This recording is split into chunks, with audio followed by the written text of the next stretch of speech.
Bonjour, ici Julien Flo du site graphceobourse.fr et bienvenue à cette vidéo d'analyse hebdomadaire consacrée aux différents indices boursiers, le CAC 40 en priorité, également les matières premières et puis la paire euro-dollar. Donc cette semaine, c'est quand même, on va dire, ça va devenir pas mal intéressant, surtout au niveau des marchés américains. Et donc je vous invite à suivre cette vidéo pour en savoir un petit peu plus et notamment les niveaux à privilégier pour pouvoir potentiellement commencer à retourner sa veste, protéger son portefeuille s'il en était besoin. Donc comme d'habitude, si vous aimez la vidéo, que vous voulez me faire petit plaisir en appuyant sur un pouce bleu, ça me motive. Également, abonnez-vous sur la chaîne YouTube de GraphCeo en cliquant sur le petit carré rouge en bas de votre écran à droite pour vous abonner. Ça vous permet de recevoir une notification dès que je publie une nouvelle vidéo. Pour les débutants qui veulent un peu plus comprendre ce que je dis, etc., tout est expliqué dans un guide gratuit qui est en téléchargement. Vous trouverez un lien dans la description en bas de cette vidéo. Et puis, comme je vous l'ai dit, on est, je pense, dans une période charnière, dans une période importante pour faire le point sur votre portefeuille long terme.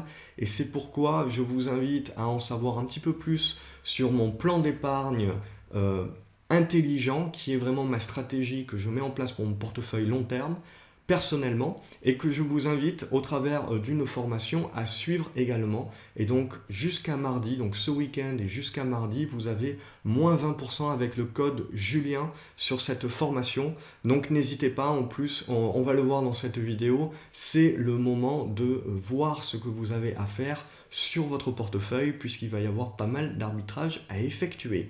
Donc on attaque sans plus tarder avec le CAC 40. Donc comme je vous le montrais, on est dans une situation haussière, donc à très long terme. On est sous une oblique, on le voit, on va surtout le voir en hebdo. Allez, je vais passer en hebdo pour que l'on voit un peu plus en fait dans quelle situation on est, tout simplement. Donc vous le voyez, on est sous une oblique baissière très long terme qui se trouve actuellement dans la zone des 5060 points. Et actuellement, donc à plus moyen terme, on est dans un biseau ascendant qui nous amènerait potentiellement vers cette zone des 5060-5070 points. Donc on le voit, on a eu une bonne correction qui est revenue chercher le niveau des 4740 points et qui a donc relancé la hausse. Mais regardez la mèche que l'on a mise en place en hebdomadaire cette semaine, qui est une mèche haute. Et donc, on voit que la résistance des 4930 points a été une forte résistance qui a fait reculer les acheteurs. Donc, on repasse en journalier pour y voir un peu plus clair. Et donc, on est en train de constater qu'on est tout simplement en train d'être coincé entre les 4930 qui sont résistance et cette zone des 4840 points qui est en support avec... En plus, c'est un triple support. Pourquoi? C'est notre ancienne oblique baissière qui a été rompue à la hausse et qui a donc déclenché l'élan haussier vers les 4930 points. Donc, elle se resserre via ce pullback. Elle va servir de support dorénavant. Ensuite, on a une ancienne résistance devenue support horizontal sur les 4845 points, 4840 points. Et enfin, on a tout simplement moyenne mobile à 50 jours et 20 jours qui se retrouvent dans la zone en support. Donc, la zone est complètement charnière puisque tant que l'on reste au-dessus des 4840 points, on va rester positif. Mais il va falloir rompre les 4930 points très très rapidement pour s'ouvrir la voie entre des 5000 points, 5060 points. A contrario, si on venait, on voit à rompre les 4840 points, ça voudrait dire qu'on a potentiellement un double top et ça serait un signal de faiblesse où il faudrait donc commencer à devenir très très vigilant sur ses positions haussières et potentiellement prendre pas mal de ses profits. On va continuer tout de même à rester positif au-dessus des 4750 points. Si on regarde un petit peu sur la planète des autres indices boursiers, on regarde le DAX, on est dans la même situation. Donc on reste positif, on a des divergences sur les indicateurs techniques, mais on reste positif et on va rester haussier au-dessus des 11 600 points. Par contre, sous ces 11 600 points, méfiance. Et c'est plutôt là où le bas blesse, c'est plutôt sur les marchés américains, puisque Là où on pourrait penser que les marchés européens ont encore du potentiel, les marchés américains, eux, ont tout simplement initié, en cassant, on le voit sur le Dow Jones, ce biseau ascendant. Donc on est rentré maintenant dans une hausse euphorique, on peut dire dans une mini-bulle, où on va commencer maintenant à se poser la question, non pas quand est-ce que l'on va, si on va corriger ou pas, pardon, mais quand est-ce que l'on va corriger. Et ça, je vais vous apporter quelques éléments de réponse dans les prochaines minutes.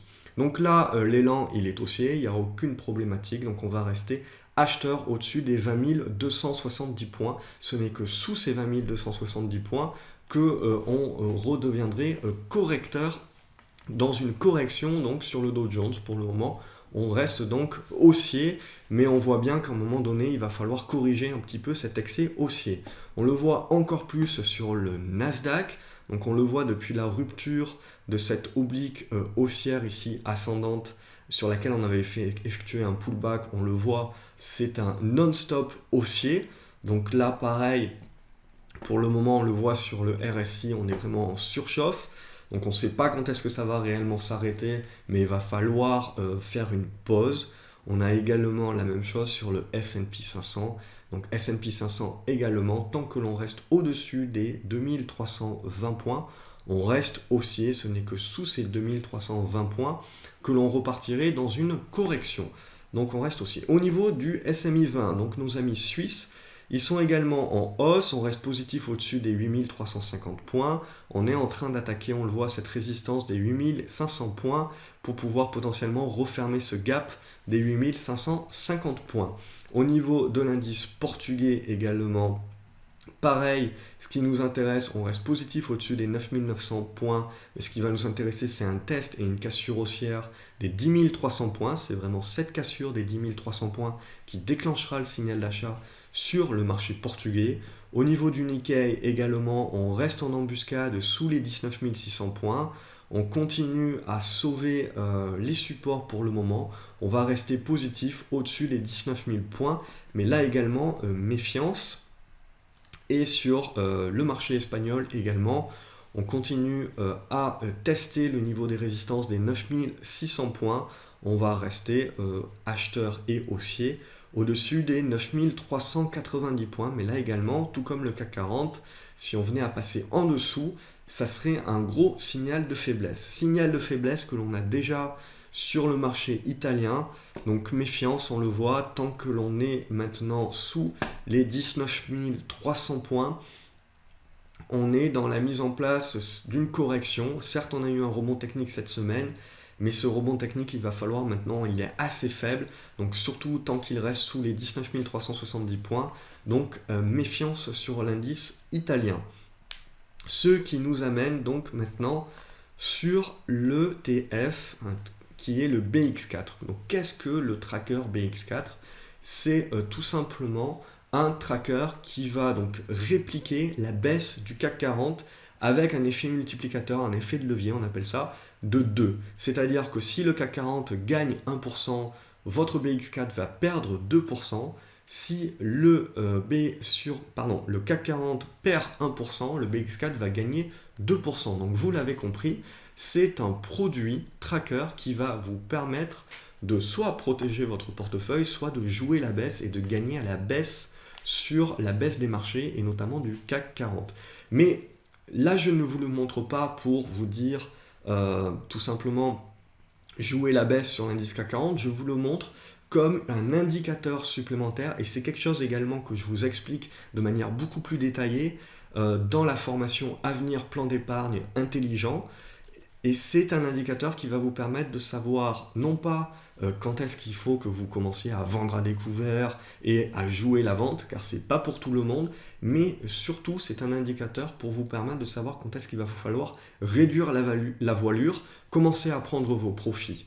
Et donc là, qu'est-ce que l'on observe sur ce BX4 en fait? On observe que l'on est dans une tendance baissière, c'est normal puisque le CAC 40 est dans une tendance haussière. Par contre, ce que l'on observe, c'est que comme on a pu observer sur le CAC 40, on a pu observer que l'on flirtait, on était toujours en tendance haussière, mais on flirte quand même avec des zones de support assez importantes, et bien là on flirte avec des zones de résistance assez importantes. Donc si on vient à rompre ces zones de résistance à la hausse, et bien ça voudra dire que le CAC 40 rompt ces zones de support à la baisse, et donc que l'on rentre dans une correction. Donc là, évidemment, on reste dans une tendance baissière très long terme, donc ça veut dire que le CAC 40 va rester dans une tendance haussière de très long terme, mais potentiellement, si sur le BX4, on venait à rompre les résistances, on lancerait un signal correctif. Et donc ce signal correctif pourrait nous amener très certainement de nouveau vers la zone des 4600 à 4640 points. Au niveau du BX4, donc, qu'est-ce qui va nous donner le signal? On le voit, c'est notre oblique baissière long terme, sur laquelle on a buté à 4 reprises, 1, 2, 3 et 4, et à chaque fois qu'on a buté dessus, on a relancé la baisse du BX4, et donc on a relancé un mouvement haussier sur le CAC 40. Et là, ce qui nous intéresse, c'est justement donc, que l'on voit qu'on est en tendance haussière indéniable sur le CAC 40, puisqu'on est en tendance baissière indéniable sur le BX4. Donc, il n'y a pas de signal d'achat sur le BX4 pour le moment, mais par contre, il va falloir s'en servir comme indicateur et il va falloir regarder cette zone ici comprise entre les 6,68 € et les 6,80 €. Pourquoi? Parce que si on vient à rompre à la hausse les 6,68 € et les 6,80 €, ça sera un signal d'achat sur le BX4. Et qui veut dire signal d'achat sur le BX4 veut dire lancement d'un mouvement correctif sur le CAC 40. Et donc là, l'objectif de ce BX4 sera, sur cette cassure de résistance, sera très certainement de revenir dans cette zone des 7,50 €. Et potentiellement, ça va nous donner donc une zone comprise entre 4600 et 4640 points sur le CAC 40. Donc ça sera ça vraiment qui sera à identifier et à observer ces prochaines semaines. Et surtout, ce que l'on peut voir, c'est que donc, si oui, en effet, on est toujours dans une tendance baissière indéniable sur le BX4, cette tendance baissière est quand même en train un petit peu de stagner et de former de plus en plus des supports. On le voit dans cette zone des 6,40 €, 6,43 €. Et on a quand même des mouvements haussiers qui sont un peu plus construits sur ce BX4, sans parler des indicateurs qui commencent quand même sérieusement à se retourner. Donc ça ne veut pas dire qu'il faut y aller, qu'il va y avoir un retournement imminent sur les marchés, qu'il va y avoir un événement correctif. Non, ça veut dire attention, on est dans une zone vraiment avec des points pivots et on n'est pas loin de ces points pivots-là. Et donc, il va falloir observer, surtout la semaine prochaine et dans les séances à venir, la tenue de ces niveaux support. Donc, on a vu sur le CAC 40 que c'était cette zone des 4840 points à tenir et qui va coïncider donc avec cette zone des 6,70 € à 6,80 € sur le BX4. Donc utilisez le BX4 comme votre indicateur. Si vous avez le signal d'achat et la cassure des résistances sur le BX4, c'est ce qui doit vous donner le signal de prendre une partie de vos profits sur vos actions. Parce que bien évidemment, on va demeurer dans une tendance haussière, mais il pourrait y avoir donc un mouvement correctif dans cette tendance haussière de long terme. Donc si on passe maintenant aux matières premières, on se rend compte qu'au niveau des matières premières, ça continue de bien tenir sur l'or. Donc on continue d'avoir des bonnes résistances sur les 1245 $, mais ça tient bien, on tient bien les supports, ici on le voit, des 1216. Donc potentiellement, il y a encore du potentiel haussier vers un retour sur les 1270. L'argent, lui, comme je l'ai souvent dit, les gens se focalisent sur l'or, mais bien souvent c'est l'argent qui a beaucoup plus de force et qui fait beaucoup plus de performance que l'or. Et donc là, on voit que l'argent, lui, a continué sa tendance haussière et maintenant en train de revenir sur notre oblique baissière de long terme. Donc là, très certainement, on devrait un petit peu consolider et mettre en place plutôt une phase de consolidation et de respiration de la tendance. Et puis enfin, l'euro-dollar également, on le voit, comme je vous le disais la semaine dernière, on a fait une mèche basse qui prouve bien qu'on a des acheteurs sur l'euro-dollar et qui prouve bien en fait qu'on est en train de construire une figure de retournement à la hausse. Donc évidemment, c'est encore un petit peu prématuré, mais tant que l'on tient les 1,05 €, c'est le scénario à privilégier, qu'on est en train, doucement mais sûrement, de construire un retournement à la hausse de l'euro-dollar. Et en termes de corrélation, ça voudrait tout simplement dire que ça est également en faveur d'un mouvement correctif sur les indices boursiers. Donc pour le moment, ce n'est pas encore le cas, c'est encore trop tôt pour le valider, donc il va falloir continuer à le suivre semaine après semaine. Mais voilà, vous êtes prévenus, il ne faut pas rentrer dans une euphorie haussière. Certes, la tendance est haussière, elle est indéniable et il faut suivre cette tendance-là, mais gardez quelques garde-fous en justement continuant de visualiser les niveaux pivots que je vous ai justement mentionnés dans cette vidéo. Au niveau du cuivre, on est toujours en tendance haussière dans un biseau ascendant, donc on reste haussier au-dessus des 2680 $. Au niveau du pétrole également, on reste en embuscade sous la résistance des 57,50 $, mais maintenant ça commence à être un petit peu trop long à mon goût. Donc la cassure aurait dû déjà avoir lieu. Et le fait qu'elle n'a pas lieu, pour moi, voilà, ça veut dire que c'est en train de doucement s'effriter. Donc attention, sous les 54 $, on aurait le lancement d'une correction sur le pétrole. Et enfin, qu'est-ce que je peux vous montrer d'autre? Eh bien le blé, donc le blé qui a rejoint l'objectif qu'on s'était fixé et qui nous a fait une mèche haute sur cet objectif, qui est donc un signal vendeur et un signal de consolidation, qui est pour moi un signal logique, donc puisque c'était uniquement un rebond technique que l'on voulait jouer sur le blé, et donc maintenant ce qui va nous intéresser, c'est de voir la consolidation et la capacité de cette consolidation de tenir les 436 $, et tant que l'on tient les 436 $, on reste dans une consolidation saine qui est en train de mettre en place un retournement aussi beaucoup plus durable. Mais ça, on aura l'occasion d'en reparler plus longuement dans les semaines à venir. Donc comme d'habitude, j'espère que la vidéo vous a plu. Si tel est le cas, n'hésitez pas à me motiver et à me mettre des pouces bleus, ça me fait vraiment plaisir. À vous abonner à la chaîne YouTube également en cliquant sur le petit bouton rouge d'abonnement en bas à droite de la fenêtre de la vidéo. Vous recevez une notification dès que je publie une nouvelle vidéo. Et puis également, si vous débutez, donc pour avoir les bonnes bases, téléchargez mon guide gratuit. Vous avez le lien dans la description vidéo. Et puis, pour conclure cette vidéo avec le code Julien, donc vous avez moins 20% sur ma formation pour construire un plan d'épargne intelligent, donc qui est la construction d'un portefeuille de long terme.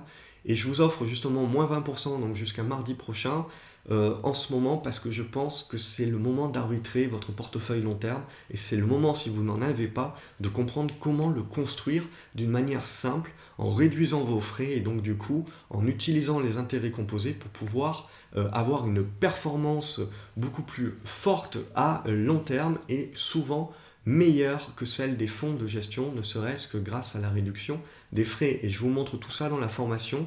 Et donc vous pouvez cliquer tout simplement au milieu de cette vidéo-là et vous aurez tout le détail de cette formation et de ce qu'elle peut vous apporter. Dans une page, vous serez redirigé vers une page qui vous apportera une vidéo de présentation où je vous explique tout ce qu'il y a dans cette formation et ce que vous pouvez du coup en retirer. Je vous souhaite un excellent week-end et je vous dis donc à lundi sur graphcobourse.fr.